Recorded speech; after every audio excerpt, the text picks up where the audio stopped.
كولر لحراسة المرمى في غياب السد العالي مصطفى شوبير، رقم 30 القائد هاني، على اليسار القيمة معلول، وسط الدفاع ياسر ابراهيم وعبد المنعم، وسط ميدان ديانج معادلا سلسلة 2005 2008 ربحوا فيها 3 كؤوس وخسروا فينال 2007 الشهير بهدف الشرميتي في القاهرة للنجمة الساحلية.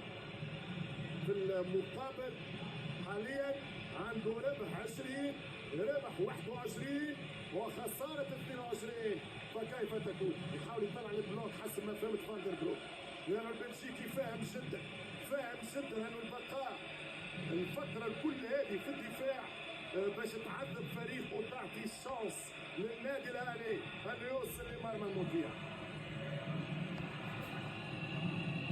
الوداد في ابطال افريقيا في ارقام مشاركاته 15، النهائي رقم 6، انتصاراته 72. المرمى يمكن لقيمة المباراة، يمكن للحدث الموجود معنا في المباراة، وانا نتكلم على الهدف الاول يمكن والتمرير ما بين الخطوط الذي يمكن نجح فيه الاهلي في الهدف ما بين الواحد اثنين. الشحات اللي كان حقيقة علامة فارقة وقدم اضافة كبيرة، وهو وبيرسي تاو كذلك، لانه بيرسي تاو اللي سجل الهدف وكان فعال. انا نتكلم على الخطأ الحارس، ليس هنالك داعي للخروج هنا.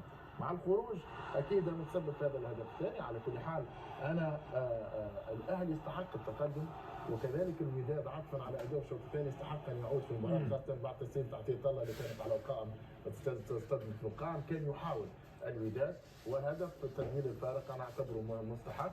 اداء والمستوى كان ممتاز جدا، وننتظر مباراه اللي تكون في دار البيضاء، ننتظر مباراه اعلى ومستوى انا متاكد انه سيكون يرتقي. الكره بشكل مبالغ فيه اثر عليه بشكل كبير، والدليل ان الشوط الثاني حينما احتفظ بالكره